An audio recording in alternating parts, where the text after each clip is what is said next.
Let's give him more applause. Everybody out there, clap it up too. Thank you. Clap it Thank up. Clap it up. This is LR 98.8 tapping in live and direct with you on this Real Underground Radio. We have Mr. Jeff Pearlman. Now, where are you, if you don't mind, where are you tapping in from or located?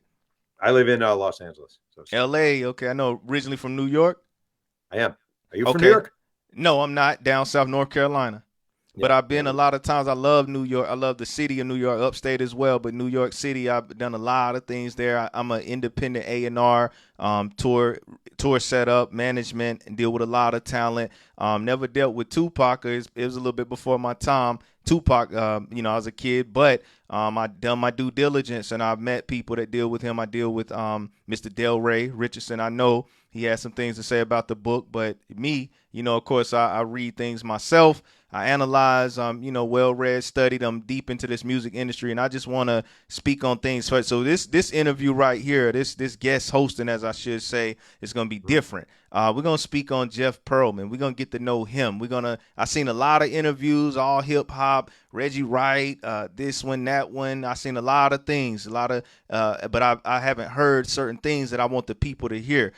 So let's talk about Jeff Pearlman first to set the foundation, and we're going to flow it that way. Then get into the Tupac, the questions, the answers, the lies, the truth, the conflicts, this and that. We're going to get into that, and then my overview at the end and my rating of it. So what I want to know, Jeff, tell the people about a little bit of your upbringing. Where, if you don't mind, where did you grow up? How was the household?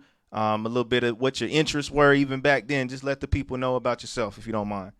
Sure. So I'm from a small town about an hour north of the city called Mahopac, New York.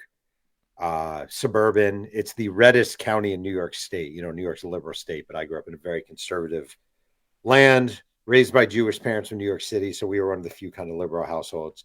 Was a sports nerd as a kid, really fell in love with sports, fell in love with reading about sports. Used to run to the library from my home just to read Sports Illustrated, go through the old issues, just studying the words, not just the pictures, and not just even just reading, but like studying why this word, why that paragraph, why this way, why that way. And went on to University of Delaware. And then I started my career in Nashville in 1994 as a food and fashion writer. Later became a cops writer, like covering police and crime. Then became a sports writer covering high school wrestling. Got a job at Sports Illustrated. Wound up covering Major League Baseball at Sports Illustrated, so traveling America, covering Major League Baseball. Wrote my first book when I was at SI. Came out in 1994. It was 1994, 2004. It was a biography of the '86 Mets. I didn't know what I was doing, but it made the bestseller list, New York Times list. Wow. Tupac is my 11th book. I write books for a living now, and I don't know. I've had 7 books on the list. This is my first non-sports book. So everything I've done has been sports. I've done articles about stuff besides sports, but I've always written sports books until Tupac. Okay, so that's a bit for the people out there, and in the comments as well. I see a lot of people tapping in. I appreciate y'all. Miss Sonya, God bless your life, woman of God. Thank you. So let me say this too, and I want to know about this as well. Just something from all the interviews, from even reading of the book, understanding you more, and just hearing your perspective and your truth and what you uncovered this as well. Because this show that I do here every Thursday night, 7 p.m. Central, out here in Little Rock, Arkansas, it is a spirit-based show, a spiritual-based show. And I consider myself to be a man of God. I uphold the principles of the Word of God. And I heard you say, of course, that you were Jewish or grew up Jewish as well, parents Jewish, and yourself. How do you feel about your faith? Are you a man of your faith? Do you practice that? Do you follow it? How do you just feel about that, or do you not really? Just your opinion on Sure. that faith. I am a, my great grandmother was killed in Auschwitz during the concentration camp. My grandparents came over here from Nazi Germany. They escaped Nazi Germany. I consider my heritage and my family's background incredibly, incredibly important to me.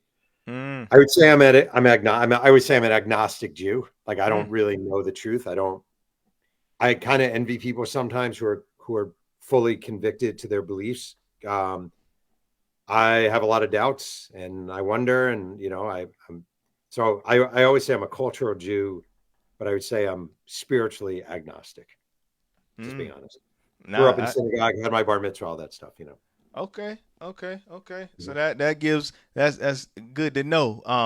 And before getting into the book and just the perspective and things like that, because one thing that I did notice within the book, and then we'll get more into the book of which when talking about everybody just tuning in, the Tupac biography. This is the author, New York Times best-selling author Jeff Pearlman, of the Tupac biography. Only God Can Judge Me. I read the book myself, finished it up, and I even read a few chapters again, just to make sure, got it locked in and understand. I took a good bit of notes in the book. I have my favorite aspects about it. I have some things I do have questions about, Of and I'll course. save my rating for the end. But one thing, just a little bit about my background. I know you asked me, from New York. For some reason, every time I go places, when I do events and things like that, people ask me, they assume that I'm from like New York or LA or Atlanta or things like that, but I'm really from a small city in North Carolina you probably never heard of, called Shelby, North Carolina, and that's where I grew up all my life. And so when you said that about Tupac's gravesite in Lumberton, that we'll get to, that really hit home. I think it's actually somebody from North Carolina, one of my family members, sent the clip of you. I never knew you. I didn't even know. I didn't think I know a Tupac book was being written, until Mhm. he sent me that on TikTok. My guy, one of my cousins in North Carolina, and I seen it, and I was like, "What? Wow!" And I watched it, and I said, "What do you think about this?"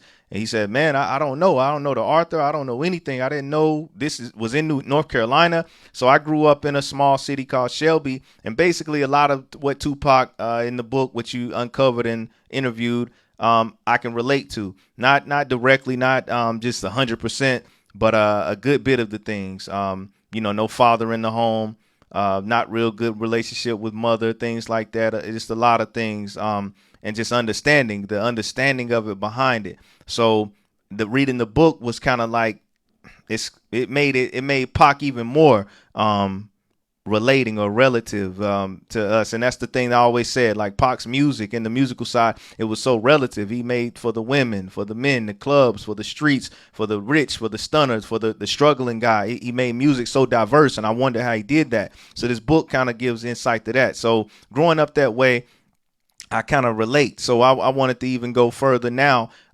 into some of the writing of the book. I want you to tell the people, first of all, just the your intention. Let's start right there. What did you want people to get, from reading this book, as a journalist? Speak on that. The intention of the book, Yeah. I mean, or the the truth of the intent. matter is, I didn't Mm-hmm. know what I was getting into. Like again, it's my 11th book. I wanted to write a book. I want to write a non-sports book. I've always been fascinated by Tupac. I think I was always waiting for someone to write a definitive biography of Tupac. Like I was waiting to read the book where someone interviews 600 people, where someone travels and retraces the steps of his life. And I was waiting for it and waiting for it. And for a long time, the journalist Kevin Powell had on his website working on a Tupac biography. And for many years, that's why I didn't even consider it, because I knew he was going to do it. He covered hip hop. He'd interviewed him when he was in Rikers Island. Like he had experience I didn't have. And I kept Mm, waiting and waiting, and no one was doing it. And I know I'm an unusual choice. Like I obviously understand that. I'm a white sports writer from rural middle nowhere, New York. mm-hmm. But I think journalistically, I know what it is to report, and I know what it is to interview, and I know what it is to listen to people. So I didn't go into this book thinking, I hope when I'm done with this, people take away blank. I went into this Mm, book thinking, I want to learn everything there is to possibly learn about Tupac, to go beyond just the mythology, to go beyond the paid for interviews where people show up and someone gives them $2,000 and they kind of exaggerate their relationships with Tupac because they're getting paid to do it. Like I wanted to go mm. beyond that. I just wanted to write a journalistic book about who this guy was, what his path was, how it led him to where he went, and that was it. That was it. That was my motivation. Period.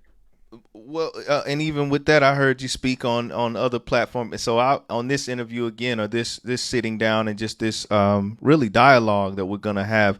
Mhm. I don't want to really go over the things that were said on other platforms. We will do some of the things, but mainly just I want this one to be like you said about Tupac's book. You said it's the definitive biography, so let's make this the definitive interview. Let's I make it wanted that. it. I mean, you want it to be. Your goal is to make it definitive. That only readers can decide if it is or not. It's always your goal, though. So because I heard you, and speaking of that, I heard you mention about how can I word it?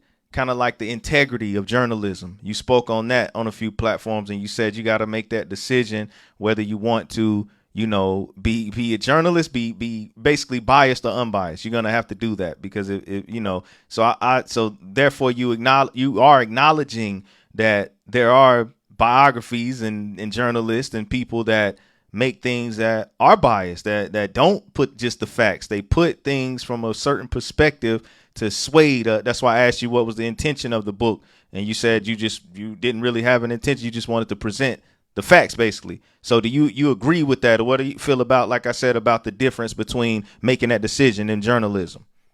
Well, all right. For example, there's a book that came out 2 years ago. Maybe you read it by Stacey Robinson, and it was the author. They say authorized because it was a state approved by the estate. Mm. Came out 2 years ago. It was a very good book. Like I'm not taking. You will never hear me dump on Stacey Robinson. She did a really good job with that book. Mm-hmm. However, an estate book, like it's not authorized because Tupac is dead. So he's not actually authorizing the book. The estate with financial interest. And what happens when you have an authorized book is you have factors of an estate that makes money off of Tupac's name, likeness, etc. So when you see Tupac shirts selling in Target or Walmart, well, that's the estate. When you see a book coming out that says estate authorized, that's the estate. The goal is to have a certain image put forth, which is totally fine. It's understood with an estate biography. If you have a friend write a book about Tupac, well, presumably the friend is going to want to put the most positive things about Tupac because it's your friend. I just Mm-hmm. tried to come at it. We all have bias, obviously. You can't avoid bias in life. We all have bias based on where we were brought up, how we were brought up, who we were brought up with. But you try your best to sort of approach it as a blank slate. And that's what I tried to do. Okay, that's good to know, and that's very interesting as well that you say that. Because of the again the choices that I read, and again, and that's why I wanted to read the entire book, 450 plus pages of book. A longer read, but it's and again, let me say this: I did enjoy the new things that I did not know. It's some things I seen you on, even with EDI. EDI mean, speaking about some things even he spoke about, or like he maybe had a question about, or he was saying some things he was there for and doesn't seem accurate to him, but it's a lot that is accurate. So for me, like I say, not being there, but knowing some people that do deal with Pac and dealt with Pac when he was alive directly, and people I have that have worked for Suge Knight and worked with Death Row. Some of the things in the book too, to me, like well, for example, like you said, the people that it's the people, what they would say. So as far as the people that you interview, you said over 600 people that you did interview. um I noticed some names that, like, again, I know this was said on other platforms that were not included as far as not interviewed. And I know you can't get everybody.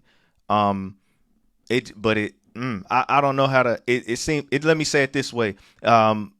A few some people that I would have wanted to hear from, were not Who? heard from. Suge Knight. I mean, I Um, can't. All right, wait, time mhm, out. I do want to say something. I can't force Suge Knight to talk to me, right? right. I can't. I can't force him. I will say this. He's been doing this podcast from prison. I don't know if you listened to it. Yeah. I Yeah. wouldn't exactly say Suge's. Right. There are a lot I of know what you're gonna exaggerations. say. I mean, there are factually there are a lot of exaggerations, but also like I can't arm twist people into talking to me. They either make the decision or they don't. Like there's only what can I do? I sat down with his sister. Very few people get his sister. I sat down with Yasmin Fula. Very few people get like Yasmin Fula. I sat down with his cousins. Not that many people get their cousins. Like the number of people I sat down with. There's always going to be. I didn't get Dre or Snoop, right? Okay, you didn't get Dre and Snoop. How could you not get Dre and Snoop? But I interviewed a ton of people who worked on the music with him, who were there for the different albums, DJ Darrow, who did the Strictly album with him, that wound up being basically scrapped because it came out after Ice-T's Body Count. Like, I did put in the work, but I can't. I've never written a book where I got everyone I wanted to talk. It's impossible. And also, I will tell you this, and maybe you run into this. Hmm. I feel like hip hop media, and I didn't realize this until I started working on this book, has been corrupted by a payola sort of system that works there, where Mm, you have these YouTube channels that pay people. mm, And what that has done in large part is all the great writers from back in the day who wrote for The Source, who wrote for Vibe, who wrote for Double XL, it's very hard to be a journalist when everyone gets paid. Why would I Mm, talk to the reporter, even if he's a huge hip hop guy, even if he's studied Nas's career? If you're Nas, why should I talk to you if this guy's going to pay me $50,000 to talk? mm, So the whole game has been thrown upon its head. And I was told early on that you're not going to be able to get people. You're not going to be able to get people because you're not going to pay them. If you don't pay them, you're not going to be able to get people. And I didn't pay a single person, so I feel satisfied in that. Now, and that's kind of a bit touchy too, just with with the different podcasters and different people who actually make their living off of interviews as well. Yep. They would say that how could you undermine that? You're stepping on their income by saying you don't think you should pay interviewers. I've heard people say that. What's your response? I don't think you should pay for interviews. I think it's ridiculous. I think, okay, you host whatever, Vlad, you're Vlad. And I have no beef with Vlad, but to be clear, you're Vlad. Mm-hmm. You're going to pay Billy Garland, Tupac's dad. Again, I'm Mm-hmm. just using this as a hypothetical. I'm going to pay you $20,000 to talk, right? Mm-hmm. Or 10,000. I'm offering 10,000. And Billy Garland says 15. All right, we'll give you 15. Billy Garland better have good material, Yeah. right? You better have good material. If someone's paying, you better have good material. And all of a sudden, the reason journalists don't pay is because it corrupts the very sort of idea that you're speaking because you want to speak, not because there's an incentive. And once you give Mm-hmm. someone an incentive to tell stories, if they don't have very good stories, they're going to exaggerate. If their memories are imprecise, suddenly they're going to be precise. That's why I've never paid for an interview. And someone may say, well, why should I share with you? I'm not making money off of it. And I say, I understand that. Like, I actually get that. But journalistically, I can't do it because it tilts the field. It just does. So, Mm-hmm. like, to me, I'm not saying these guys are unethical at all. They have a right to run their business the way they want to. They're Mm-hmm. very successful. Is it journalistic? No, but I don't think that's their goal. So I guess that's okay. Okay, well, we'll leave it right there. I definitely understand the perspective and what you're saying. That's a good point about, hey, if you pay somebody, then hey, they're expected, like I heard you say, they're expected to come up with this amazing outrage. You're trying to get the money get the bang for the buck. So I get that why you would not do that. I know some Although I people can't afford disagree, it. but I can't afford. I don't have a YouTube channel that's making hundreds of thousands of dollars. So like for me, it's just impractical. It's just not practical for me to pay everyone, and that's why if someone asks to get paid, the only thing I'll do is I interviewed some of the drug dealers from Marin City, mm, and they were like grandfathers now. They were like older guys now. But I would take if we went out for breakfast, I would pay for the breakfast. Like that's mm-hmm. acceptable because we're eating breakfast and you're giving me your time, so I will pay for breakfast. But that's as far as it goes. I'll pay for your eggs and coffee. No, and I understand, and that's common courtesy, especially in this business as well. When you start to intertwine with this entertainment, as far as music, the music in which I know very well, New York to L.A., a lot of things and a lot of people, and I get it. I know it's and that comes into a thing too. Did you ever was the aspect of you, like you said, how you started off as a sports fan and a journalist, and growing up, as a Jewish young man, in this culture with this hip hop culture, did you ever feel that would be a problem? Did you ever look at this like, man, maybe I should not, or maybe I will get this issue, or how did you feel about that aspect of it crossing into this? I mean, I knew it would be. I mean, it's obvious. I'm a white sports writer. Like I can't hide that. I'm not. There's no problem with Oh, that either, as no, no, well. no. But I get. I mean, you're probably going to ask me about this, and you may not. So I'll just bring it up. Yes. Like 5 months ago, I did a podcast interview Oh, where I yeah. came like a photo asshole, and it was a 2.5 hour conversation, not about Tupac, but when they asked about Tupac, I was like, and he can't shoot a gun, and Mm-hmm. he wasn't a good fighter, and I feel like I actually said to my wife later on, I honestly mean this. I think it was a good thing to happen for me Mm. because I mean I didn't enjoy it. The backlash sucked. I got death threats, which is kind of weird and Wow. off-putting. But like, this is not my culture. Like, this isn't my culture. Okay. I love Tupac as an artist. I love hip hop, but hip hop does speak primarily for the black struggle in America, obviously with exceptions, but Tupac does. And I'm just like on a podcast being like, blah, blah, blah, blah, blah. Like I was talking about the Knicks, you know what I mean? Or like UConn basketball. And it's not the same thing. Like talking about Tupac is Mm-hmm. not the same thing. And for a white author who doesn't write about hip hop regularly, it was a stupid, stupid, stupid moment that I have like regretted ever since. And it was kind of a reminder for me. I think an important reminder. Like, you have to really think about what you're saying and how you're saying it. This isn't just sports talk. This isn't Skip Bayless and Stephen A. Smith complaining about the Buffalo Bills. It's an iconic figure who means a lot to a lot of people. So I'm definitely aware of it.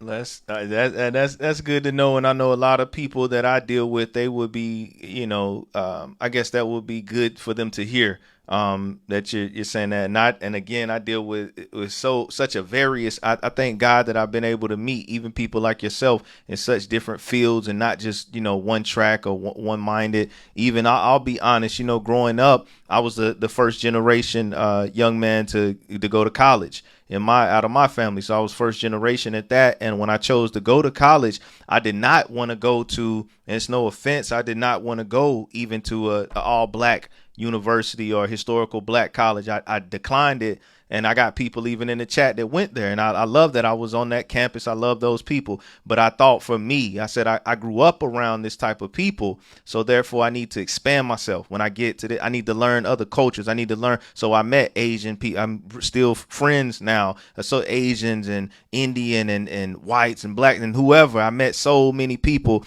at UNC up there in Greensboro, North Carolina. Oh, yeah, that's cool. Yeah. So I did that. I went there, got my degree, and it helped me in life. And a lot of people say, man, I wish I would have kind of went a different path because I need to expand. So the point I'm making here is I got a lot of people that I deal with that are asking me, how do I feel about the book? Because they know, even as on the shirt, Oh, very nice. we let Tupac. Somebody got it for me. It's a good gift. But I love Tupac. Grew up on him. He was an inspiration to me. Seeing him come from what he came through to turn out how he turned out. So reading the book, and I'm putting a lot of people onto the book. Read this book. Check it out. I want your unbiased opinion. Some people in the chat, and they'll ask questions, but they say, how do I feel? And I say, well, it's just a lot of things I didn't know. And so I'll get into it this way. Let's get into the book. What I liked about the book. One thing that I love about it, my favorite chapter. I don't think I heard nobody say that you've interviewed or been on their favorite chapter. Chapter 11, I think Juice chapter. Oh, the reason is kind of a crazy. Grabbing my book here. Grab it. Cool. Yeah. Matter Okay. of fact, let me get that. Well, not the book. Give me 1 second, Jeff, while you get that book. Hold on 1 second.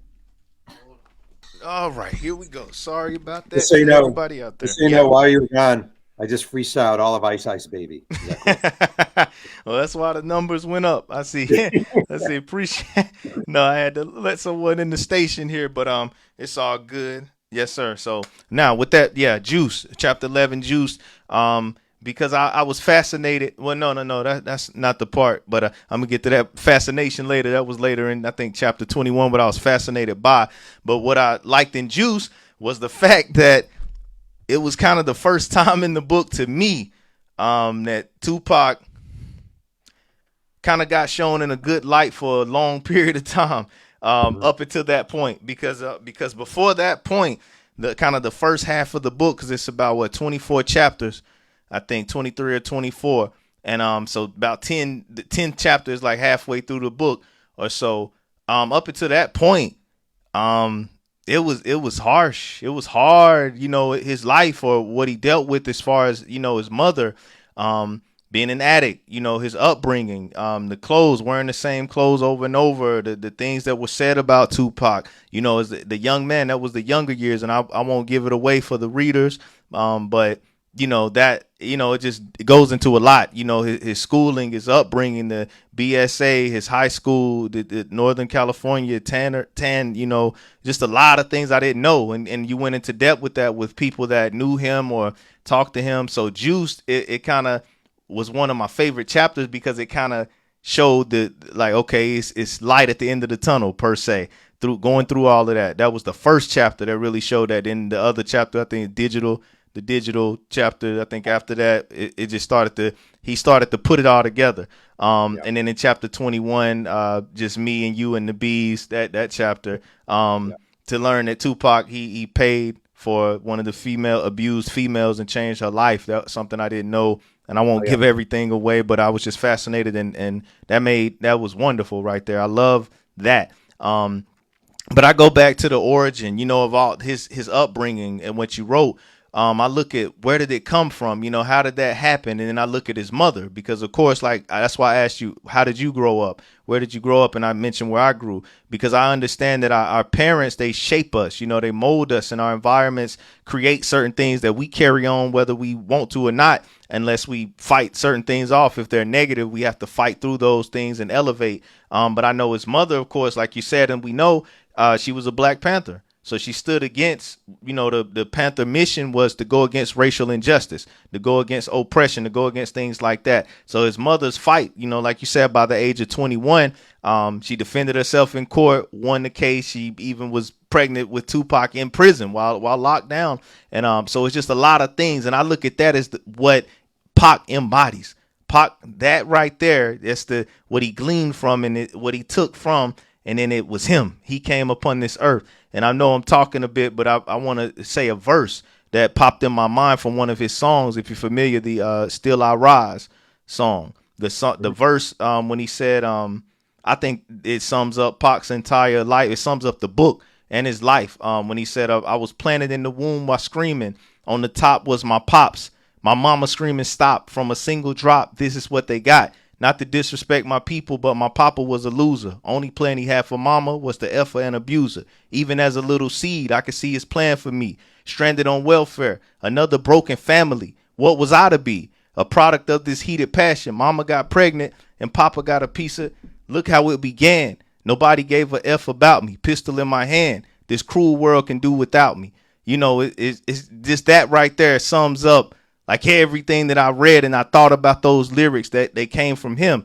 So when I read these things, I said, man, he really embodies that. So with you in that aspect to kind of speak on some things, how do you feel about just like the upbringing side of the things when you met those people from his early childhood? Did you feel like it was very diverse? Did you feel like the people that you met, that they're very credible, their stories were actually what they are? How did you feel about just that group of people that you met from the early childhood?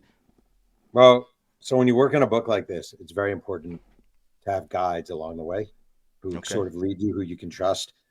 And very early on, I found one in Yasmin Fula. Yasmin is Yaki from the Outlaws' mother, the late Yaki. She was a Black Panther um, with Afeni. She went to prison for 2 years, and she basically became almost like my Yoda. She Mm, and what she did that was really important for me. Again, a white guy from a very stable background is like she kept emphasizing and re-emphasizing the idea of Black trauma. It's like not mm, trauma, Black trauma. What it is to be poor and fatherless, and kind of wayward, with a mom who's your hero, but then becomes an addict in America, and what that is. And Jeff, you have to understand. Jeff, you have to understand. The thing you need to understand is, and like having that from her and having her put me in touch with people. You need to talk to this person. You need to talk to this person. You know who named him? You need to talk to Karen. She's a woman who gave him the name. You need to talk to Karen.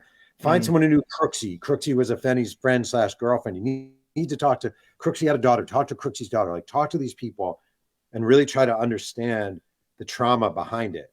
So I didn't coming into this book, like I was a blank slate, and there were a lot of things I didn't know or didn't appreciate. I think first and foremost wasn't just Tupac's traumatic upbringing, but the deeper nature of Black trauma in America, which I think is very different than white trauma in America, because I think it just mm, comes with a history of oppression and downtroddenness and just being beaten by the man over and over and over again to the point that you barely feel like getting up. mm, And I just think like his mom fought that tooth and nail, and Tupac tried to fight that tooth and nail as well. And it was really good lessons for me. This whole book, honest to God, this is going to sound corny, but I've probably uttered this 1,000 times to friends.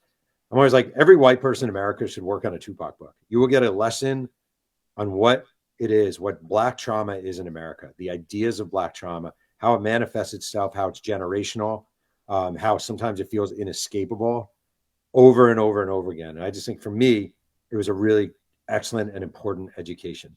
You always think when you're like, you think you're like a white liberal Jewish guy, right? Which I am. And you think like, I covered sports for a long time. So I have all this experience with, diversity and whatever. And like you do, right? You do. And you feel like you know stuff. But sometimes until you really dig in and you have the right people guiding your way, you realize you didn't know much at all. So that's it. Mm, that's deep right there, Jeff. That's man, that that's saying a lot. And I could go into a lot on that. That, like you said, white trauma, black trauma, trauma. Especially in the differences. And I'll get to something about, so that kind of goes into play about money, about funding, and that's what I kind of want to speak about Tupac, about the book. As you mentioned, Only God Can Judge Me: The Many Faces of Tupac. The book out now. Y'all check that out.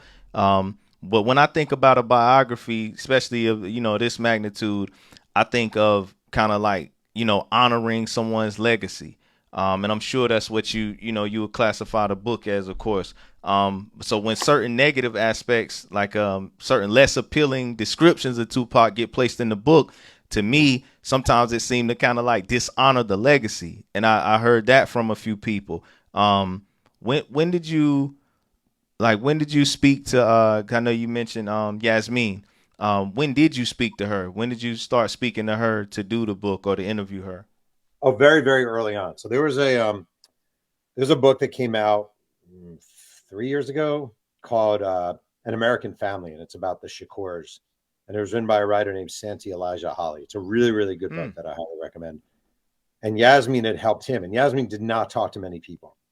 And Yasmin came to a book event that Santi did in LA, and he introduced me to her. So this is before I really started digging into Tupac. mm, And I talked to her, and she was more open than I thought she would be because she's very guarded. And we struck up, I feel like we struck up a real friendship, actually. wow. He liked that I asked questions that were sometimes lame. You know what I mean? Like, I feel like you have to say sometimes, like, look, I know this sounds like a dumb question, but I just don't know blank. I just don't understand blank. This I don't really get. I don't get this. So early on, we sort of developed a really nice kinship. And I don't. I feel like every book I do, I walk away with 3 or 4 friendships, and the rest of the people, you kind of just they were people you interviewed and you had nice engagements. But Yasmin feels like someone who has become a friend. Wow, and that's I love things like that because I believe, like I said, I'm a man of God, and in the word it says God loves when we dwell together in unity, when His brothers dwell in unity, and that's kind of the reason why I wanted to do this interview, because some people said, man, this is crazy, this is, like I said, this is dishonorable. There's some things in there that shouldn't have been said. It's things, why is he doing this? What is his aspect? And I'm a very open person. I'm a very open minded. I deal with a lot of different thought processes, different people. When you mentioned trauma, like that black trauma, and you said like even slavery and things that, well, us, I like to say, melanated individuals went through. You know, for example, like a Confederate flag. When I see, because I deal a lot down south, I travel a lot, especially down south in little cities and places. And sometimes I was speaking on this before you got on. I see like Confederate flags, and I always wonder, like, what do the people that erected this flag, what do they say that it represents? What do they want it to, because any flag, like the United States flag, represents the country, the United States coming together, unison, all countries in one, power, peace, liberty, freedom, the United States flag, in the Constitution. So when I see a Confederate flag, for me, it's a reminder of the trauma. See, and this is the difference from perspectives that I don't know if anyone else knows, and people in the chat, y'all can comment too, whether you're black, white, whatever you classify yourself. When I see that on a dirt road or in a small country, a small city, and I see it erected proudly, I'm thinking, what do they think? So I don't even know if it's unintentionally. It's like kind of like a danger. Like, man, do they like, and then I see it on tags, and then I seen one, it's like a flag. It had 2 different arrows pointing that way, and it had a Confederate flag, and it said redneck parking only, like with 2 arrows. And I was like, what is this a joke? Like, I wonder I would want to talk. So I'm the type of a lot of people I deal with, like, man, nah, we don't deal with them. We'll hurt them or they'll hurt us. But I'm the one that wants to know the mindset behind it. So the point I'm making is, yes, this black trauma that you classified it's kind of like we don't want to be reminded Yeah, it happened. You know, people always say, y'all didn't go through the slavery. You current black people that are living now. So why should it matter to you? But it's like the remnants keep popping up some in some places. Uh-huh. Wait, I'll Talk tell to you something interesting. Again, all right. So my great grandmother, my grandma's mom, died in Auschwitz. mm, My grandparents mm-hmm. came to America from Germany. My grandma could never talk about Nazi Germany, Hitler, the Holocaust. Could not talk about it. If you brought it up to her, she would talk about it for like a second. Mm-hmm. Her daughter, my mom, very stoic, very guarded, not one to open up and share her emotions, right? So, like, people say, and now here I am, right? People say, like, oh, what do you have to? You weren't a slave. You didn't endure slavery. You could say the same to me. You weren't in Nazi Germany. You didn't endure it. But like, family, all of those things trickle down into who you are because you are made up of who you come from. There So you go. it's a very naive idea that you weren't a slave or you weren't in a con. There And I'll you tell you go. something else. I here in Southern California, you don't see many Confederate flags, but Yeah. you see a decent number of MAGA hats and MAGA flags. And I Yeah. feel like saying the same thing. Like, do you understand? Do you get like what I see when I'm looking at your hat? Do you not understand? Woo. I'm sure to you it's fun and games, but I feel like when you're wearing a MAGA hat, you are trying to provoke people. Like you're trying to say, "Hey, asshole, look at this." Sorry, I know you don't curse here, but You're like fine. I see the same thing when I see that. Like there's someone near where I live who has a MAGA flag out front. Oh no, Mm. there's a Mm. flag and it says MAGA and it says he's my president. And I'm like, Mm. you're just trying to provoke. You're literally trying to provoke people. Like, why don't you have an American flag up? Why do you have a MAGA flag up? So I feel you in a different way. Okay, that's and I respect that, and this is what this conversation is for, because a lot of the people that I follow would follow me, not even just on the social media, but just personally, they'll appreciate and understand more because they wondered about you. You know, I'm keeping it real, and that's cool. I You can know ask me people anything wonder you want. about me. I'm not, Nah, I you're, do not, any question is a fair question, honest to God. let me say this, Jeff. So I like on the spiritual side, a person like me, and I don't know, even from this conversation, like I said, you seem like a good guy, seem like a cool guy. I appreciate you. I appreciate you doing the work. Let me say that first to everybody out there. We appreciate this man for 600 interviews. A lot of people not going to do that. They're not going to travel. I know I've watched it. I do my due diligence. This man has traveled the United States. I'm not sitting here saying he's the best guy. I'm the best guy, but he put the work in. And I'm always one, like when we do see in this culture, they do who's the best rapper, who's the top five. Normally, this guy he wrote the book about is normally number one for a lot of people, but then people would argue and say, hey, how? You know, he died, this and that. This person is better because they put the work in. They put the work. They got more work, more material, more. So I tend to, I'm like, okay, I can give you all time list. I'm gonna say Tupac, but living list we can say somebody else. But because they putting the work in. So let's talk about Jeff. You know, he put the work in. He made a book. A lot of people are talking. You know, hey, y'all make a book. We make up. It's available to like go do what he did. You know, and it's not defending him. It's just the fact. Respect the work. Respect the work, and that's what I did as I went into this book. I don't agree with everything, and we get into everything. But I respect the work. It's 400 pages. You know, it's over 3 years. It's a lot of things in there. Now let's just get straight to. Let me say this to get to a controversial point. Tupac's grave in North Carolina. Where I'm Okay. from, it hit me big because I never knew this information. People I showed, they never knew it. All my people in North Carolina. And I want people in the chat. Y'all get your questions ready as well. Coming to the end of the show coming up. But Tupac's grave in North Carolina. I'm gonna just say what the streets are saying or what I'm hearing in social media and some other people even close to Tupac or the family. Um, what do you think? Do you think that Afeni would have wanted this information to be put in the public article or booklet as you did? Mm, I actually don't know. I actually don't know. Mm, It's hard to speak for someone. I'm being sincere. I'm not dodging this question. It's hard to speak for someone who's been deceased for 9 years. Just like I try not to speak for Tupac. You know, when they say, "What would Tupac be doing?" I have sometimes answers, but I feel uncomfortable giving it. Um, you can make the argument no. Of course, you can make the argument no. I just think, for me personally, if you were writing a biography about somebody's life, a full biography of somebody's life, and the what has been said repeatedly over and over and over again is that Tupac's ashes were spread off the coast of Malibu. Okay, so that's true. That's in the estate biography. mm-hmm. And then you find out, well, actually, Afeni Shakur kept some of her son's ashes and buried them on her property in Lumberton, North Carolina, and put a tombstone there. Like, you have a choice as a writer. I'm trying to think how to. Ultimately, a biography is supposed to be a truthful encounter, like recounting of someone's life and death in this case. And to pretend that that never happened, to pretend that there's not a stone that his mom put up, like that tells you a lot.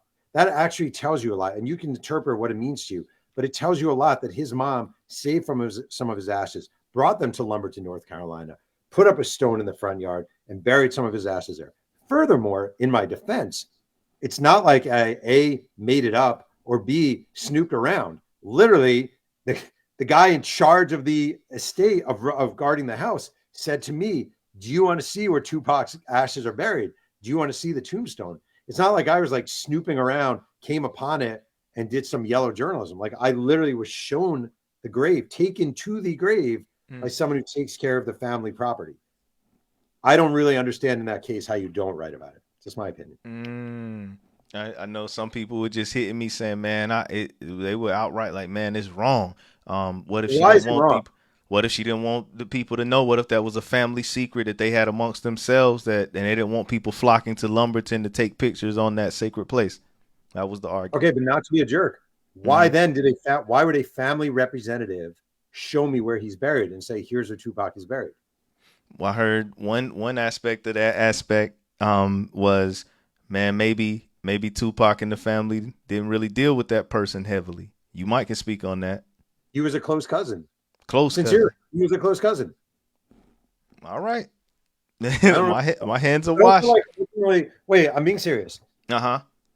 Ultimately, in journalism, you make journalistic decisions, True. right? And You got sometimes to. Hmm. you have to. And Yes, sir. sometimes people don't like it. I'm aware of that. I totally understand it. Sometimes people say, you crossed the line. That went too far. How can you do that? No one in this chat, no one on your show can say exactly how Afeni Shakur would have felt about this because she is That's not a alive. fact. That's true.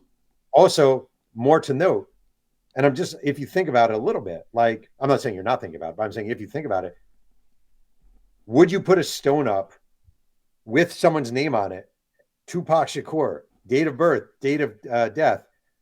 Like, you are identifying who is buried in this spot.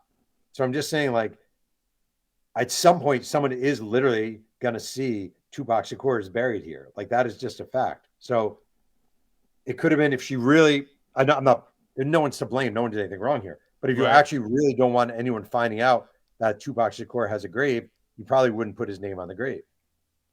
Yeah. I mean, I don't. Hey, and again, like I'm not arguing or debating. One comment that I read from someone in North Carolina, from a different perspective, neutral. It's interesting to release the book after the death of his mom.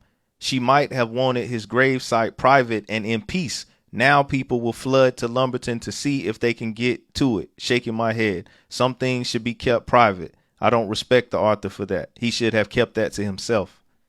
So what Response. exactly, my question is, what information are you, okay, Tupac dies. Let's talk about this as an Mm-hmm. example. Tupac Shakur dies. Mm-hmm. The Tupac Shakur estate now takes over. The estate is run by two people who are not Tupac relatives. If you go to any Target or Walmart in America, you can buy a $9 Tupac t-shirt made on crappy fabric in a sweatshop in some, faraway nation. Mm-hmm. That disrespectful to the legacy of Tupac. You say, is it? I'm asking, is that disrespectful to the legacy of Tupac? You're literally taking a guy who was all about Versace and Gucci, and you're selling his image on an $8 t-shirt in Target and Walmart. So the cheapest possible product being sold there next to Snoopy t-shirts and Old Milwaukee beer t-shirts. Is that disrespectful? I'm just saying, like, people have decisions to make. And when someone dies, like, as a biographer, you are writing about their life and you're trying to write fully. I understand what he's saying. I do understand it. I just personally don't agree with it, but I do understand. So, Okay. That's good to hear. I'm glad you're addressing it, because I don't hear other people. I mean, some people touch on it, but as far as the interviews, and I know, and salute the EDI, he did ask tough questions and he's going to stand, of course, on with Pac like 100%. I know But that, I of thought he course. was really fair. I thought Yeah, he, I mean, 100% fair. no, everybody I saw was fair. Yeah, Yeah, so you know, I I don't run away from appreciate. questions. Yeah, yeah, yeah. Man, I respect that, Jeff. You gotta stand in the fire, because if you decide to do the book, like you admit, what you said 4 months or months ago about Tupac, and now you said it, no, I don't agree with what I said. You stood in the fire for that, and you put a book out, and you facing the people. I can't do anything but respect that for sure, and I respect you. It's no disrespect. There's no debate. I'm doing, again, even my job right now, on air right now speaking. But from, like, you asked that question about his legacy, to me personally, this is my LT Maurice opinion on it. Yeah, I just don't feel like the legacy has been handled properly in many facets, so therefore it's kind of like a trickle down effect, honestly, to you, not to you per se, but to this book. Like, not to say anything is wrong with the book, but it's like, okay, I'm pruning from things that's already not being taken care of properly. So therefore, I got a cousin, somebody said, that's a distant cousin that didn't fool with Pac, that's showing me this, and First of all, he's that's already, not true. it's That's not actually true. not true. No, All right, he was not a distant. clear it up. He wasn't a distant cousin, and he knew Afeni really, really well. Now you can make the argument he shouldn't have shown it to me. You can make the argument I shouldn't have written about it. Journalistically, and I understand, like, Tupac is a very emotional situation. He's an emotional artist. People have a real attachment to him. Yeah. You find out that the person you're writing about is buried in a grave on a vacant lot in Lumberton, North Carolina. I'm just saying, black, white, young, old, male, female, liberal, conservative.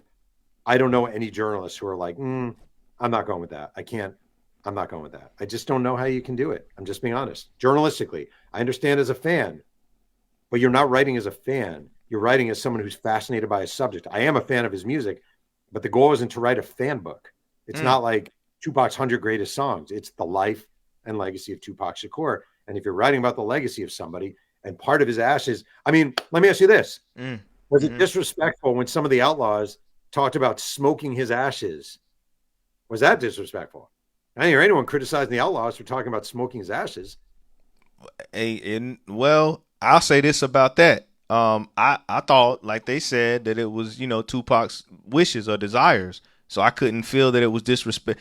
My wife, I ain't even gonna say that. A lot of people that I deal with and speak to feel that it's disrespectful. But I didn't feel like it was disrespectful. I do as a person see it splitting with Tupac. But because he said the cremated last wishes, y'all smoke my ashes. He said it, and then they said we honored the homie, wanted us to do it, so we puffed on the homie. You know what? That's their words, and he's always with us and in us now. So I said, oh, that's what Tupac would have wanted. So I it's his will. So what do you say? I mean, I don't know, Jeff. Yeah, I I don't know. I have some skepticism that they actually smoked his ashes, to be honest with you. But I just thought, I do too. You said the but also, family like, denied it in the book. You said the the family family denied did it. deny it. But also, like, Mm-hmm. okay, let's say you were. I mean, just going along these, like, we're going along the lines of respect, Yes, posthumously. respect, So someone respect. dies, show respect, right? Mm-hmm. Let's say you smoked his ashes. Let's actually say they smoked his ashes, which I'm pretty sure didn't happen. Let's say they did. Why are you telling everyone you smoked his ashes? Shouldn't that be? Isn't that disrespectful? Shouldn't you keep that between Tupac's wishes and yourself as a sacred moment? I'm just saying.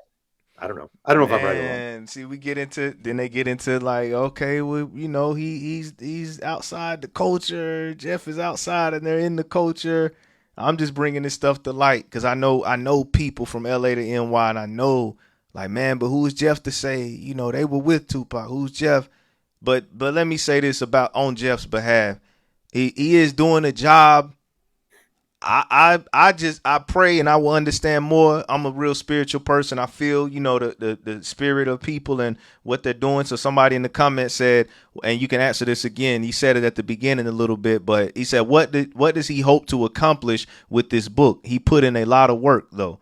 So can you say again one more time, just for the people that may be joining? What do you hope to accomplish, or what did you hope to accomplish with it? What do you hope to accomplish with this book? I mean, Nick, I'll answer your question directly. Okay. Question. Okay. If you look at biography, now I was answering Nick because Nick asked that question. But I didn't even know you could see the the Yeah, just on people. Nick. Yeah. Okay, perfect. Um, okay. This is how I view it, honestly. If you look at history, if you look at biographies, actual thick, detailed, reported, richly reported books, I think important figures in history get biographies. I mean, they do factually, from George Washington to Martin Luther King, John F. Kennedy, Robert Kennedy, Martin Luther. I said that, Malcolm X, on and on and on. Right. Mm-hmm. Mm-hmm. I think having a detailed, rich understanding of your life, number one, it kind of seals you in history to a certain degree, and Mm. number two, it helps people understand who you are and what you went through and your highs and you look. I wrote a biography of Walter Payton, the great Chicago Bear running back. Mm-hmm. Um, Walter Payton was an amazing, amazing man who had an amazing life. Definitely. Walter Payton, after football, was also suicidal and severely depressed, right? Mm.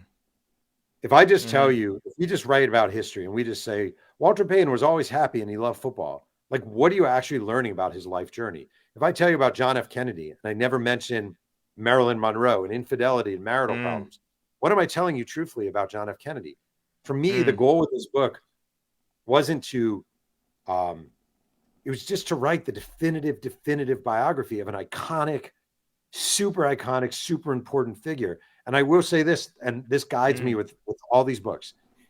People always say, like, fill in the blank celebrity will be remembered forever. We'll never forget him. They always say this at the funeral, right? We will never Mm. forget, blah, blah, blah. Well, I'm sure when President Chester Arthur died, Mm. everyone said that about Chester Arthur. We remember Chester Arthur in history. Do you remember anything about Chester Arthur? No, not really. Nope. No, I don't either, right? Nope. What I I'm don't. saying is, like, history travels very quickly. And I know Tupac is a very relevant figure now because we're all talking about him. There's no guarantee 50 years from now people are talking about Tupac Shakur. Time True. moves on. We can't talk about who the biggest singers were a century ago. We don't know. We have no idea. We couldn't have that conversation. So for me, it's about preserving history. It's about giving an understanding of who person was, what their life journey was, the highs, the lows, the warts, the glory, and just presenting it to people so they have a full understanding of what someone went through. That's it. That's why I do it. Man. Woo. I got people that say they love the book. I got people that say they hate the book. I got that I deal with both sides.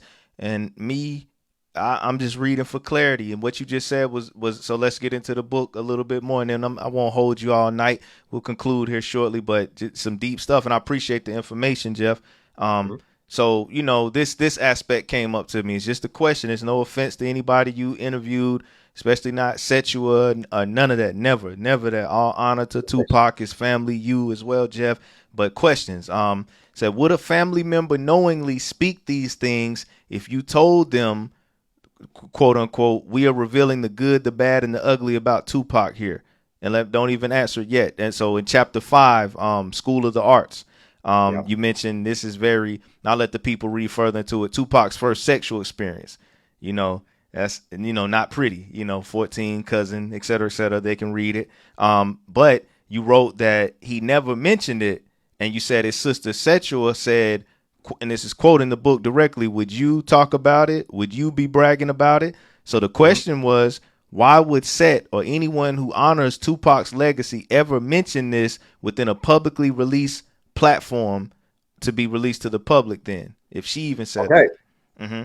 So first of all, she wasn't, and I sat down with Set, and I don't want to. I just want to say, and I really want to ask this of your viewers. I think it's important. Like, Set is a very private person. I'm Yes, not saying this to defend myself. I swear to God, for like, I know sure. Set gets a lot of DMs over, and she just, like, she's gone through a lot of trauma in her own life, and in a lot of ways, I hate always bringing her up and promoting this. Like, because she has to deal with this. This is real life for her. This is her brother, her mother. I just want to say that. Okay. Mm. We spoke Mm. very openly about Tupac. She knew exactly, thanks, Nick. Yes, sir. She knew exactly what I was doing. And she would tell you that. I interviewed her first on the phone for a good amount of time. Then I went down to New Orleans and sat with Set in person. And we met for several hours at a restaurant. She talked. She was the one who was, again, I don't want to talk about her too much because I just want to let her live her life. But Okay. We'll but move she was the forward. one who spoke. But no, but I mean, it's a fair question.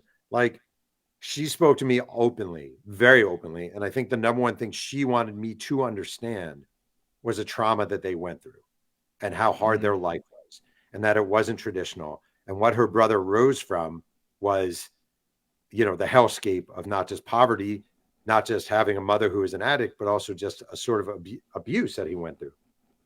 I had interviewed one of his girlfriends who was Mm-hmm. the first one to tell me Tupac had told her about the first time he had sex. He was 14 with a cousin. I brought it up to set and she spoke at length. And again, Mm-hmm. she knows I'm not down there. I mean, we talked about this. This is not just like, she knew that I was writing a full throated biography. And I really think, and she may disagree, but I don't think she would, that it was very important to her that people understand the trauma of it all. I just think it was important to her. And I don't think I'm guessing she doesn't view that as an embarrassing revelation so much as a telling revelation of what he went through and what it was to be young in Tupac Shakur. So I don't know. I just think like she knew what it was. I don't want to speak for her, but I think, also like, I'm not saying I'm anything, but I do have like, at this point, I do have a resume, like Yeah. this is my Yes, 11th sir. book. Yes, And sir. I think most people who I Yeah. interviewed certainly looked me up, knew what I did, know my books, know my reputation. I'm not someone who gets accused of fabricating or of exaggerating or of like, I have a journalistic reputation that I'm very proud of. So I don't know.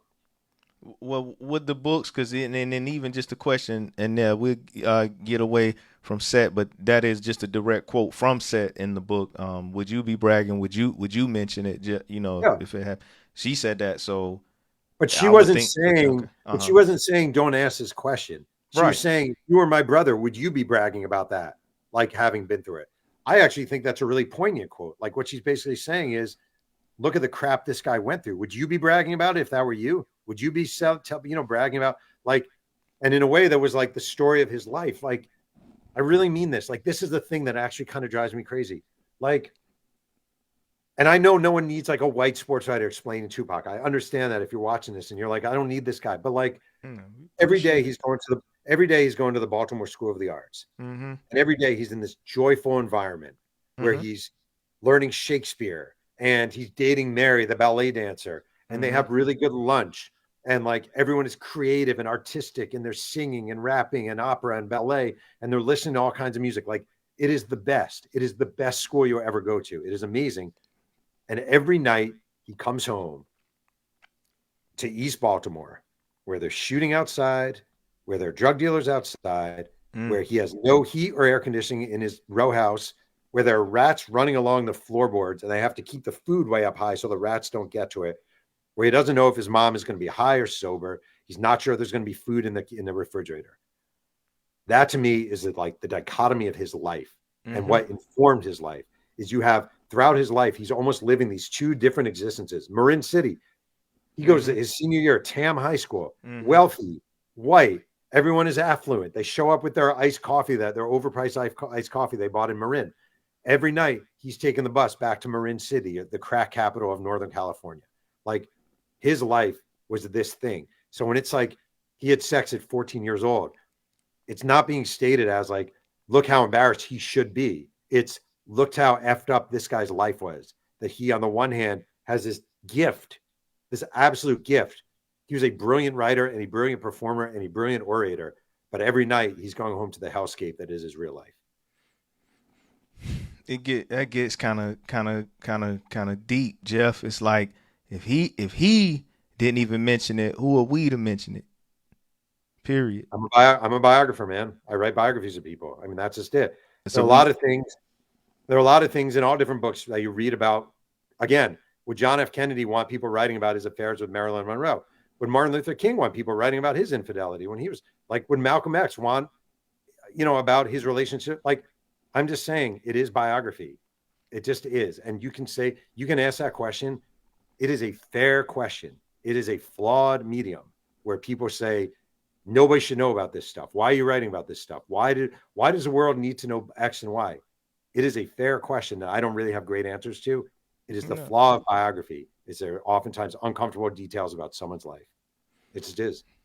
And speaking of Tam, then I'll get to one of the main aspects that we talked about as far as like you said that dichotomy going Yep. home to this but living it and that which like you said kind of represented the whole of Tupac his whole life that dichotomy as you presented throughout the chapters.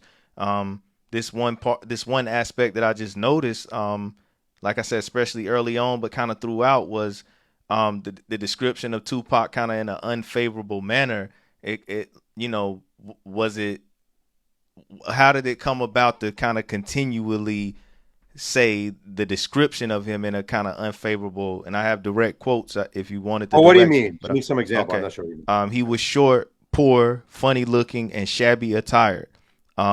He was he said that the boyfriend Chuck that fought him, you said he joked and he may have thought this. You said may have. He's a funny looking alien, was now with his girl.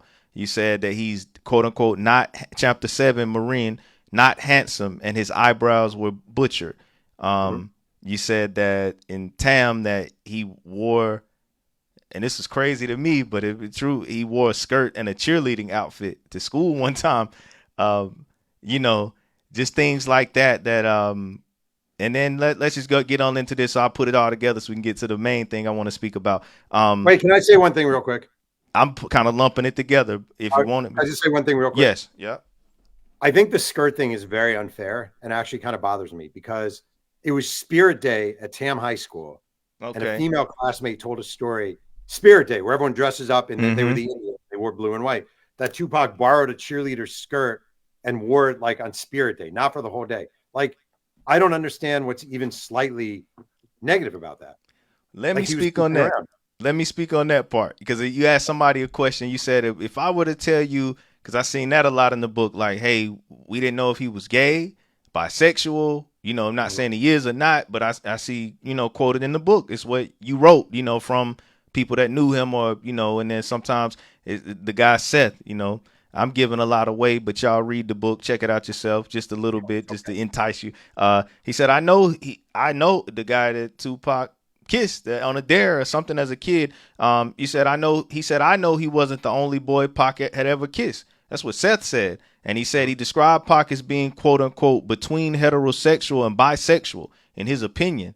He said that. So that's not you saying that. That's the guy. So Yeah. things like that. The answer. You said, what if I told you Tupac was bisexual or gay? You asked the guy that, and I think it was a black guy. And no, it might have been Reggie. Reggie Wright. Yeah, you did that podcast. You Yeah, it did was his show. Reggie. It was Reggie. Okay, Yeah. and he said, "Man, my son, if he was gay, like I would smack his head." He said, "You said you would embrace your son."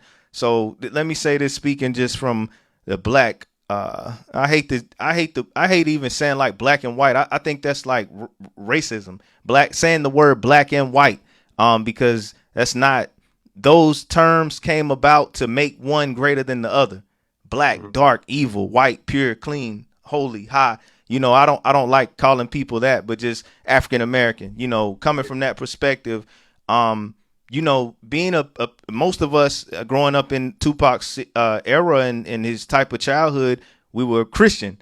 We raised in the church. That's how it goes. So of course, within the Bible, it speaks about, and I know, like you said, you're Jewish. So even in the Torah, the books of law, it states that man should not lay with man as woman, or woman as man. It is an abomination to God. This is what it says in the books of law, in God's law. So that one thing is, so being, gay or bisexual, we looked at that as, oh, it's not holy. We looked at it from that aspect first and foremost. Then the second aspect is, in our culture, we just have gender roles. Honestly, men are supposed to work hard and go out and get the bread and get the things and support the family. The women are the more softer, nourishing being. And that goes even from the word of God as well. Adam having to work by the sweat of his brow. Eve, being the woman, the nurturer, being the helpmate of the man. So that if Tupac, if you were to say he's gay completely, that would hurt. That would hurt the legacy. I was dealing with a group of girls and they heard that a guy that they were talking about was bisexual, and they all were like, ew, we don't like that. We want a manly man. These are their words. I heard a group of females speaking on this from New York, LA, and Dallas. And they were like, no, ew, they said that. So that's their opinion, but that's just how we take it. So when we hear Pac, he kissed it, it's like female, ew, I didn't know he was like that. I thought he just, ew, they say that. And then me, man, that's not real manly. It's not real firm. Like Reggie's, I'll smack my son's head if he was gay. And it's against what we believe as far as spirituality. That's what I would say about that. So that's why Okay, but I let me don't ask know. you a Yes, question. I'm listening. Okay, this is what I find fascinating. There's a part in the book where it talks about running trains, Mm-hmm. right? Running trains. Now one person has been like, wait a second, he was how could you say he was running trains? That's blah blah blah, right? Literally, one woman, a bunch of friends having sex with him after over and over and over again. I'm Mm-hmm. pretty sure that's not in the Bible, right? Right. Everyone, heaven forbid, he went to a performing arts school. Like, have you ever seen the TV show or movie Fame? Like, or have you ever been to a performing arts Mm. school? These are Okay. lands of artistic kids. Kids who are experimental. It doesn't even mean you're gay or bi or anything. His friend was gay. He kissed him on the lips one time as a joke. His friend thought, oh, you know what? I always thought Tupac was fluid or whatever I used. Like, Mm-hmm. I just think, like, for me, again, I'm not black. I don't have any problem with someone being gay or straight. I just don't. It bothers me 0%, literally 0%. To me, it's a 0% issue. Like I don't even. I just thought it was interesting because it spoke to his time in a performing arts school and who he was and how he was perceived. I don't view that as even a morsel of negative. I just don't. I don't see it as negative. Uh, Even as a Jewish man, 0%. Just because, listen, man. Just because it says, do you believe every? Do you agree with every single word of the Bible? I Is there I every? Do you think believe people should be stoned if they touch the wrong whatever it is? Leather with so and so. I mean, like, I I just believe. I mean, well, I mean, I know, like, see, that gets deep, like the translations and things that I don't agree, mean, but the original text, I do tend to believe. I believe the original text in Hebrew or Aramaic. I do believe, like the books of law. As a Jew, that Torah, that's sacred. That's sacred to me. I just disagree. I just don't see it that way. As a Jewish I don't man, see you it. disagree? Do you think Wow, every and I'm Christian not shares even. your exact? Wait, there are Christians out there who love Donald Trump and think what he's doing is amazing, right? Isn't it kind of hard to look at them and think like, so you're okay just with mass agents rounding up brown people off the streets and dragging them away? Like you're Christian. Like I'm people view their religions and their faiths very differently. Me personally, I'm Jewish, but I'm not a. I definitely am not a biblical literalist. And to me, straight or gay, I could not care less. Couldn't care less. Just doesn't. I would love my kids to be gay. Great. My kids are straight. Gay. You know what I want my kids to be? I swear to God, I want them to enjoy their lives and be decent people, and that's it. And Anything I else? know, hey, and I can agree on that part as well. And I is it, that's just how they take it. And from what I've heard, the majority of when they find out if he was gay or bisexual, kind of negatively. But just now to go into something even more, something serious about the book and the overall aspect of it. His mother, I know, like you said, you spoke to Yasmin. Um, I know that and I could be wrong, but I know just from her book, or one of her books, and then from speaking, Are you not talking about speaking. Yasmin's book, Spirit of an Yes, Outlaw? Mhm. yes, with about Gaddafi and Tupac. I know from that, and then of course just and again, it's no again like, and that's why I feel you. I feel you, Jeff, because when we speak on these things that are public matters or people that we've spoken to and we do a job, then it's like people can take it the wrong way, or people gonna have opinions and say what they. So I say, even on me, no offense to anybody that was in the book or anything, and I'm not even saying anything offensive. I wish people could come and have dialogue like this more, because it would unify. That's what I want. I want unity. I don't care what your race, your religion. I want you to be unified. If you're gay, straight, whatever, I support people. Period. Now what they do, their choices they make. That's why I read this book. As in, I'm not putting Tupac on. I got a shirt on. I got a Tupac shirt on right now for the people that just tuned in. Tupac. I grew up aspiring Tupac. I grew up. He was my favorite artist. I don't listen to secular music anymore, but when I did, he was still number one. Yeah. So because I changed my life, I didn't want certain things going into my ear gates and things. But I know his whole catalog. I listen to it. I love him. I can quote every song. I put everybody on to Tupac, et cetera, et cetera. But I don't uphold him as a god. I don't uphold him as an angel, as a saint. And I'm not even saying nothing bad. Like, I'm the first to defend him. Like, I'm with the outlaws. I'm with those guys that defend Tupac. But the thing is, like this man said, he's doing a job and he's presenting the people that knew Tupac. So if they said their opinion, that was their opinion. We weren't there. That's the key with all of this. And that right there. So that brings me to his mother, Afeni. I know Yasmin. I don't think they had a good relationship when she passed. Afeni and Yasmin. thought that they kind of had, because Yasmin spoke that she felt like Afeni was responsible for Tupac's some of the negative things that Tupac lived with. She said that.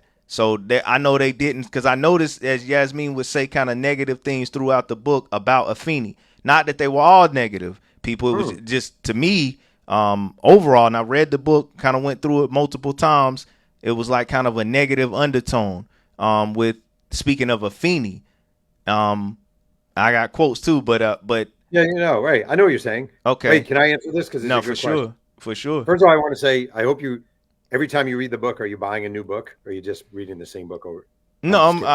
I I'm bought the just kidding. book. I'm just kidding. I'm I just kidding. bought the Yeah, no, totally. I bought First the of all, book. I mean, Uh huh. wait, I want to say something sincerely.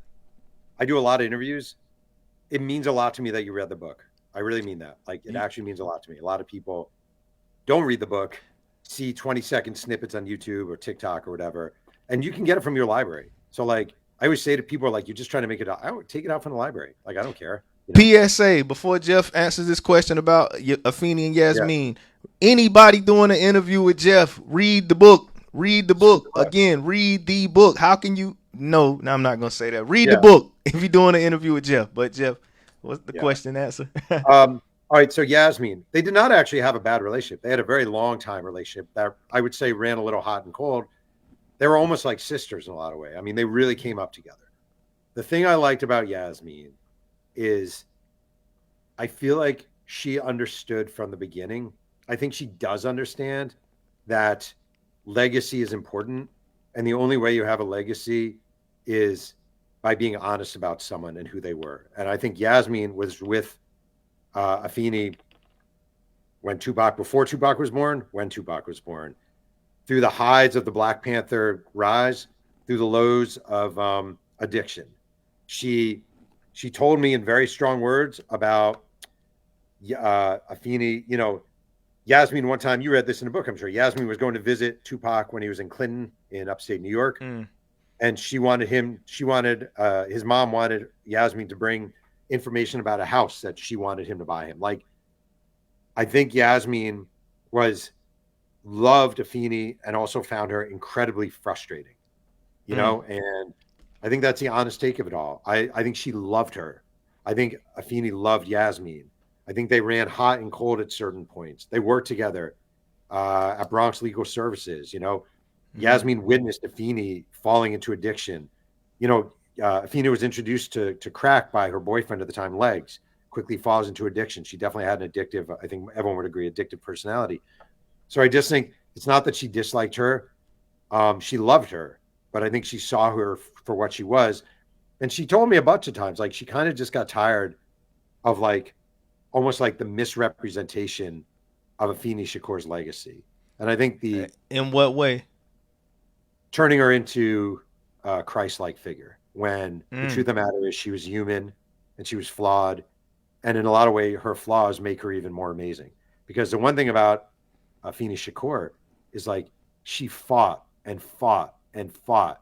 She was so addicted to crack that at one point she was pregnant. This is when they were in Marin, and she took more crack to end her mm, pregnancy. Right? She was as mm, gone as you could be, and she recognized it, went to rehab, fought back, cleaned up, and when her son died, was by his side, excuse me. So, like, I think you can realize by the lows of their life how incredibly profound and important they are by the highs of their life. And I just think Yasmin was very tired of the one-dimensional picture.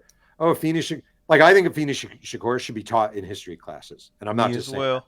But the only way you teach it is by teaching the full legacy, which is she was a icon of the Panther 21s. She represented herself in trial without even having a high school diploma while pregnant with her son.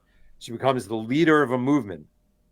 In a way, the movement leaves her behind. She has this incredible struggle with addiction, where she is as low as can be, gets herself up on her feet, returns, goes through rehab, the most painful source of rehab you can have, which is after crack addiction, gets herself straight, and becomes a force for good in her son and daughter's life.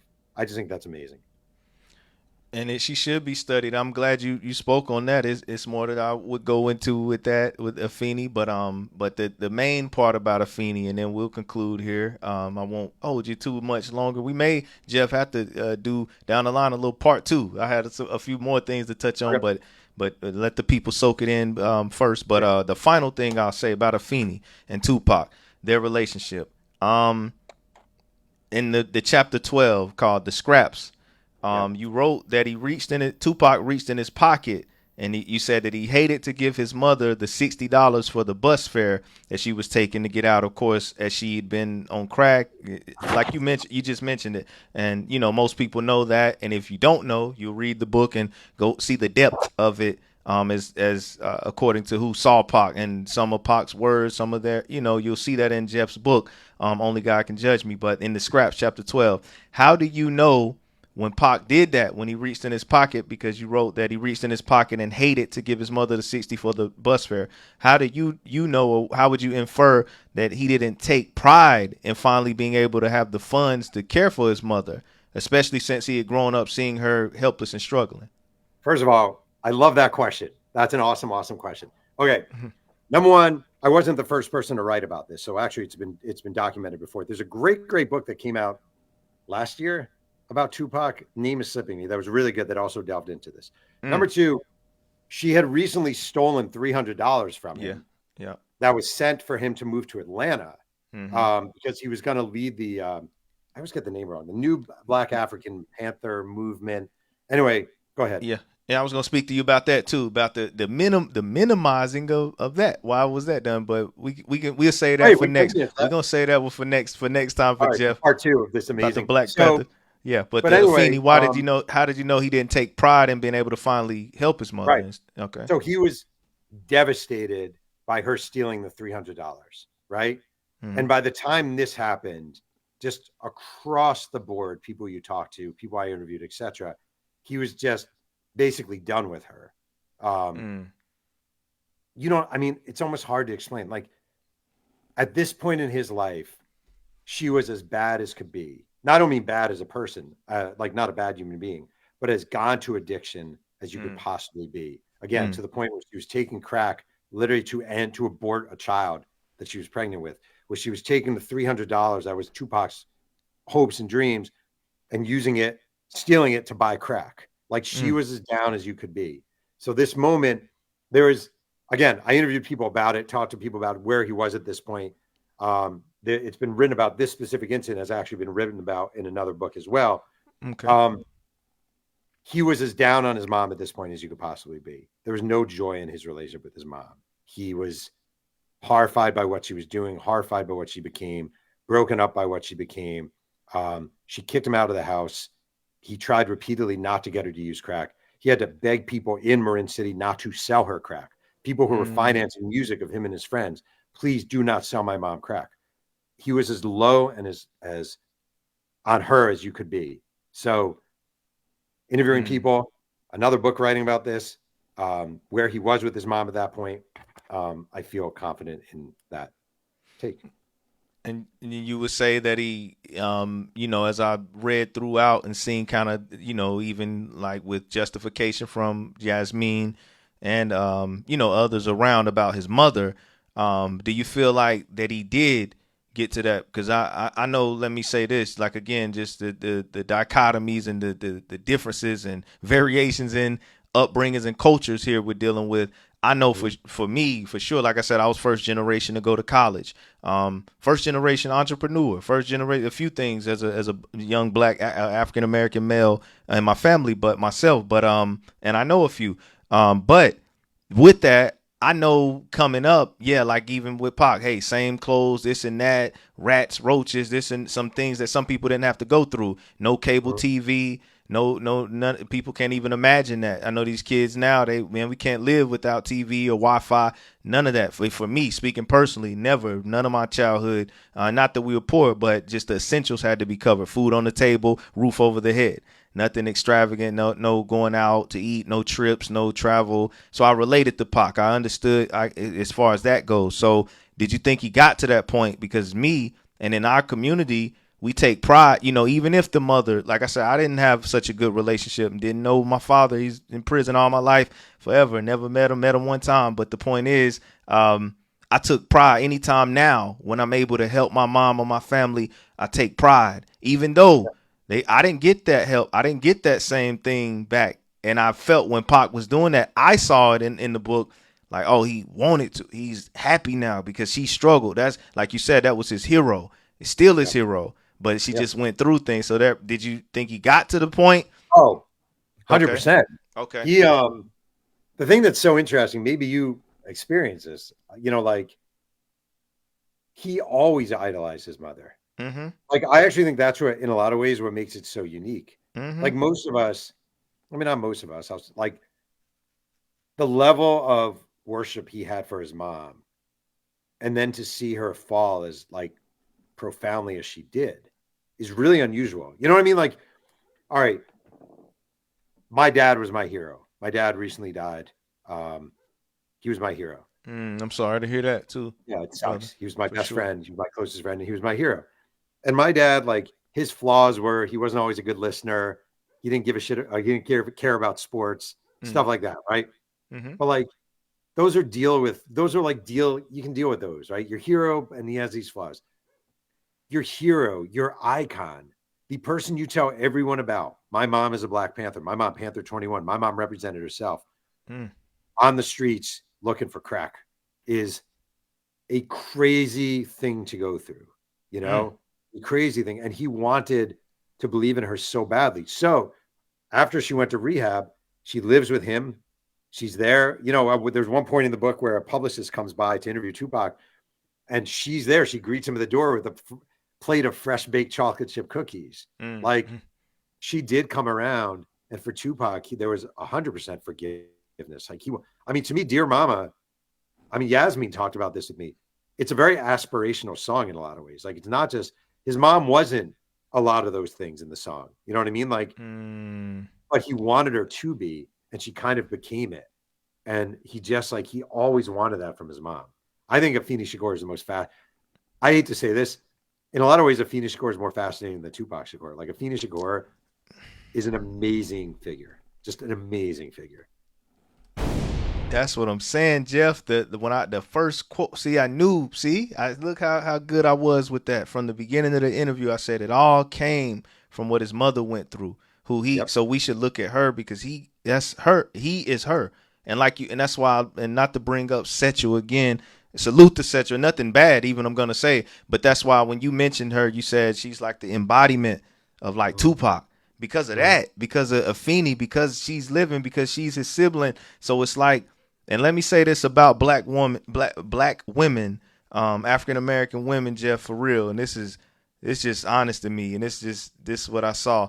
They are the strongest people in the world, brother. They're stronger than the white man, the black man. I'm telling you, when a black woman is focused on something, seeing this from no matter how the odds are stacked, she's not gonna quit. She's not gonna give up, and she will get it done unless something she allows something to hinder her. I always say this often. So I look at Afeni that way, and even from our community, I looked at my mom that way, even though we just didn't have a good relationship. I didn't even, let me say it this way, Jeff, to show you how deep this is. I never call my mom mother or mom. I call her by her first name. That's what Yep. all my life to this day. You see what I'm saying? I know you probably don't have that experience. Yep. You call her mom. Um, So most people don't. So that's I'm telling you, I can relate to Tupac. I feel him, but still, Jeff, through it all, I have that's my hero. That's my all the time. I will always, and I'm pretty sure any guy, any black male in this chat, how you feel about your mom? Like you'll go to war. You'll everything, no matter what she does. You see what I'm saying? Because she birthed wait, us. I Yeah. just want to say something. I'm being sincere. And I haven't brought this up one time promoting this book, but this is the truth. I started my career at the Nashville Tennessean, and Mm-hmm. I was a young, cocky 22-year-old writer. It was my first job. It was a newspaper job. I was lonely. I was out of my depth. I was just immature. And the women who all took care of me at the newspaper were the black women at the Nashville Tennessean. And Mm. I was embraced and I was fed and I was comforted. I know that sounds weird, right? But they were like, I look back and I was like mothered and accepted. And I gotta say, man, 1,000,000%. If you look at this country, who are we always looking to save us? Black women. I'm not even just saying Telling you, that. Jeff. You're always Telling looking. you, brother. You're looking for them to lead and to be voices. And we should have had a president last year who's a black woman. I mean, it's just Look at Jeff. Look at what they had to go through in hip hop. Even mentioned in the oh, book, bees and hoes and 100%. downgraded. See, I love hip hop. I love Pac, but I hated that. I hated. I didn't hate it at the time I was a kid. I was like, it's cool profanity, but then when I grew up and looked, man, we're the black men. We know. Let's just keep it real. We've been through oppression and racism. We know the other races are gonna downgrade us anyway. Now we're doing it to our own woman. So look at what they went through, Jeff, to still show you that love. To still Yeah. show that's a black us men. We hold the grudge because we're men. Men roll. We got to be tough. We got to keep the grudge. Black women forgive and forget, man, and they go through so much. Salute to Afeni Definitely. Also, and when I was a kid, Yasmin and Set. Yasmin and Set for sure. when I was a kid, I'm proud to say my favorite Mm-hmm. hip hop artists as a youngin were Heavy D, Public Enemy, Big Daddy Kane, and 100% Salt and Pepper. Like You I grew freaking up. love. You grew up listening to hip hop. I did. I grew up. Well, let Okay. me say this. Uh Real. I'm a cliche. I always say this. Like I was the white kid in the white town with two. I graduated 330 kids in my class. huh. Okay. Two of the kids were black. One of them, John Powell, was my closest friend. I grew up in a town where everyone was listening to like Aerosmith and Bon Jovi and Skid Row and Warrant.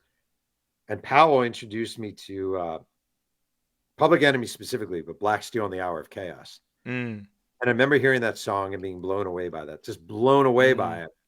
And then listening to 911 is a joke and Fight the Power and all that stuff. And then growing. And the funny thing, the full circle moment for me actually was I was interviewing Money B for this book from Digital Underground. Yes. And we were talking about my history with music, with hip hop music and hip hop music with hip hop. Yes. Sir. And I was like, one of the first songs I love was Feels Good by Tony. And I was telling him how I have I always knew the rap. I had it memorized, right? Mercedes LaMelo, quite a nice fellow, met 3T, how to rhyme acapella. And he said to me, that rapper is Tupac's stepbrother. And I'm like, wait, what? Okay. He's like, I always thought he said most ladies the mellow, but it's most Sadie's the mellow. And most Sadie's is Mopreem Shakur, which is Tupac's stepbrother. I had no idea. So like all these years, I've been doing that stupid rap, not knowing the tie to Tupac. So I learned something new working on this book, a lot of things. Anyway. And that's one person too that I would say, man, you didn't interview him, but I know why. I know why you also did. He's working on his own book. Okay. When people are working, he has a book coming out March or April, which is great. Great, good for him. I'll read it. And and this the final thing I'll say is I did not, and then I'll give my overview of the book when we close out right now. I did not like, and I know you backed it up. You kind of said it with Yasmin Fula, her comment on this person. I just didn't like the representation of Frank Alexander in your book. I didn't. Wait, why? I didn't, because you made a comment and you said he was especially jealous. But that comment was that your comment? Because it wasn't. Oh, why would it be my comment? But it wasn't. I don't know. I didn't know if you knew. But it said who said. I'm asking you, who said Frank Alexander was quote unquote especially jealous of Kadada and Tupac's attention? You got to give me the page. I didn't write the page. We can do this part 2 if you want. Yeah, we can get to that part 2 because I was gonna I'll save it for part 2 anyway. I'll 100% do part 2 with you. I promise. Oh, thank you. Appreciate that. I'm glad you enjoyed. So we'll close on that. So now y'all got a cliffhanger out there. LR 98.8 about Frank Alexander. Rest in peace to Frank too as well, and Tupac and all Afeni and everybody gone. But I appreciate you, Jeff. Just let the people know before we get out of here. Is anything you want about the book as well? Want people to know about this book and just talk to the people before we go. I'll tell you one thing I want people to know that this actually bothers me. The two things I've heard that are said, right, is you'll hear culture vulture and you'll hear clout chaser, right? Those are the two. And all my years of sports, those are two things I never heard. But it's Tupac, it's a different world. I totally get it. I always say, like, I'm a white author writing a Tupac book. If that makes me a culture vulture, if you feel like I'm trying to steal something of the culture or something I'm never going to be able to convince you otherwise. Maybe if you read the book and you see. The thing that drives me crazy is clout chaser. And I want to tell you why. This is my 11th book. Okay. I interviewed 500, no, excuse me, 652 people for this book. I devoted 3 years of my life to this book. It's my, like, I'm 53 years old with Mm. 2 kids and a wife. Mm. Like, I'm way too old to chase clout. I don't even know what it is to chase clout anymore. Maybe when I was like 30 and I wanted to be whatever, the world's great. I swear to God, all I wanted to do was write a great Tupac book. You can be the judge if you feel like I did or didn't, but there's no like, I didn't do this to be famous. I didn't do it so people say, oh, blah, blah, blah, blah, blah. Like, I did it because I wanted to write a great book and I was fascinated by this subject. And that is the God's honest truth. So if you want to say I'm a culture vulture for writing about a black icon, I understand it. I can't, I'm probably not going to be able to talk you out of that. But to say I'm someone who's coming along and trying to find clout or trying to find whatever, I'm a 53-year-old author who has a really nice life. And I just love writing and I love reporting. And I felt honored, truly honored to even have a chance to write this book. And sincerely, I'm not just saying this. I appreciate you having me on. And I think the questions are fair. And I think the questions are tough. I think it's fair game. So thank you. Man, thank you for clearing up a lot of things about Tupac, about this book, about people. And just one thing I would ask from you, and I don't even do this often, is um just, and I know you do, but just coming from me, let me say it because you never met me. This is our first time. Um, take into consideration and definitely, be careful with these legends from different cultures. Just maybe have a just think it through, second thought, man, moral, what I need. And I'm not telling you how to do your job. You got to do your job. But just for me, I just hope this comment affects and lingers because I'm a sincere guy. Um, just think about the reader as well. And I know you do, but I'm saying it again. Think about the reader. That's all I Okay. would ask of you, brother. And that's it. In Great book. exchange, in Mm-hmm. exchange, I want Yes, to ask you yes, a favor. yes. Mm-hmm. I'm a New York Jet fan, and my team is 1-7. Will you join me in rooting for the New York Jets? And I gotta decline. I'm a Packer. Go Pack, go. I gotta decline. I'm a Packer for life. But I appreciate the offer. Salute to New York. I love New York City and New Jersey where they play at. I love it. Where do they Yeah, play? yeah, Newark. Where is that? yeah. No, no, they play the Meadowlands. Meadowlands. The Meadowlands. I've been there. Not to the stadium, but in that city. Great place. But nah, appreciate you. Appreciate you, Jeff. Man, get that book. I rate that book. And really the writing of the book. I mean, it's nothing wrong. I gotta get like for the writing and the style and everything. I gotta give it a 9.5, 10, 5 star. The writing of it, I don't agree. I don't somewhat myself like the tone of the continuously saying things about Pac that kind of describe him in a way, but I understand it. I don't like it personally, but as far as professionally separating it, the read of it, very interesting book. I kept wanting to read it. It had my attention, all 450 pages. It's a lengthy book. It's a great book. My wife reads a lot. I don't read just daily. I read the Bible. I do study linguistics and study spirituality deeply. But as far as for pleasure, joy, yeah, this book kept me entertained. Check it out if you're a Pac fan, or don't if you hate it, whatever. But I read it and I enjoyed it, and I'm a Pac shirt fan, and I'm a defend Pac, but I didn't know Pac. So salute Jeff for writing the book. Thank you so much for having me on. I seriously appreciate it. We'll be back, brother. You have a blessed evening. God All right. bless. You as well. Take Yes, care. sir. All right. That was Jeff Pearlman right there, man. One of our great, great, great, great guests, man. We'll be having him back. I think he'll be hosting one more time down the line, people. God bless. We just gonna end this thing with prayer on the raw truth. I hope you gained a lot. I know we're supposed to did the questions as well, and some questions did get answered. I appreciate everybody tapping in. Hit the ones in the comments, share, like. Raw Truth, hosted by LT Me. That was the author of Tupac's biography, Only God Can Judge Me. Let's pray and get out of here. Dear Lord, we thank you for another opportunity to come to you humbly as we know how. Thanking you for a time of truth, Yahweh, truth coming forth. Thank you for a time of unity, peace, and understanding and clarity in the name of Yeshua. I thank you for everybody that tapped in and tuned in. I know everybody was blessed by the spirit of truth and by the spirit of power. And let no weapon formed against none of the viewers, nobody we spoke to, nobody we associate with prosper. May joy, peace, and prosperity come to every person I'm connected and associated with. I thank you, Lord, for your blessings. I honor you and only you, Yah, above everything and above anything. In Jesus Yeshua's name, hallelujah. We are out. Next week, Thursday, Raw Truth, LT, host with the ghost. No op demon, the devil coming close. We back. We was on Tupac, rest in heaven. God bless.